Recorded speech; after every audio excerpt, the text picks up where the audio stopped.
My great-grandfather came over to America from northern Iran around the turn of the 20th century, escaping the massacres.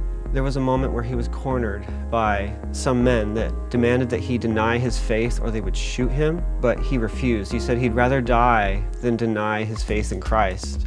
And so they pulled the trigger, but the gun didn't go off. My dad came from Hong Kong in the 60s. I think the biggest thing that I don't have to face that my dad had to face was probably just financial. He started off just doing restaurant work. He was slowly able to get a job as an engineer. My grandmother immigrated from Cuba to the States in 1967 via the Freedom Flights.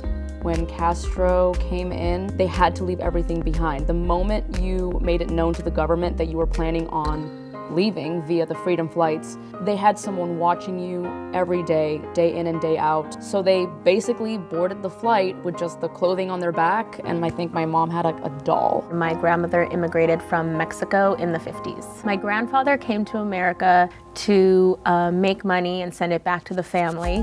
She decided enough was enough and the family needed to be together. So she sold all of their earthly possessions and sent him a telegram saying we will be arriving, and just left with them. My mom came from Ghana to America in 1979. Her father died when she was 1, and her mother died when she was about 10 years old. My mother is someone who's very thoughtful and she thinks of everyone, and I think that's always something that I've appreciated, and I've always hoped that sometime in the future I'd be able to become like that. I am excited. You can open your eyes. Oh, wow. It looks amazing. It is kind of a way to like literally stepping into his shoes kind of a thing. It's funny because growing up people said that I kind of looked like him, but now I look a lot like him. I totally look like my dad. These glasses, they really help it. I think if we ever needed proof that I'm my dad's child, then this is it. It can take second generation kids a little bit more time than other kids to develop that feeling of self-worth. Oh my God.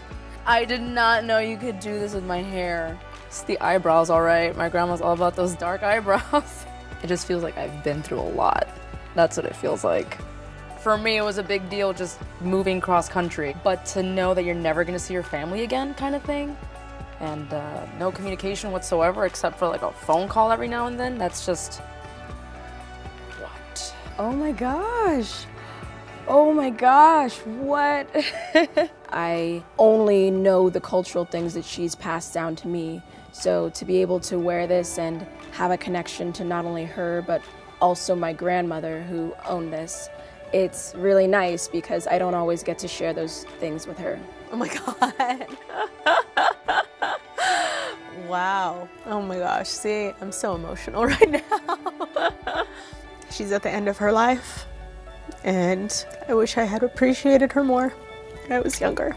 It's hard when you have the language barrier and you have the cultural differences, and knowing the sacrifices that she made and all the things she did for her family. I just wish I had understood that and appreciated that when I was younger. Being an immigrant for some reason in this time is something that is dividing us when it's actually something that should be uniting us. And it took me a really, really long time for me to learn that being Asian and not being from here was actually really cool, and it really informs how I go about my life. You can't let fear stop you from moving forward and making a better life for yourself, no matter what the situation you're in.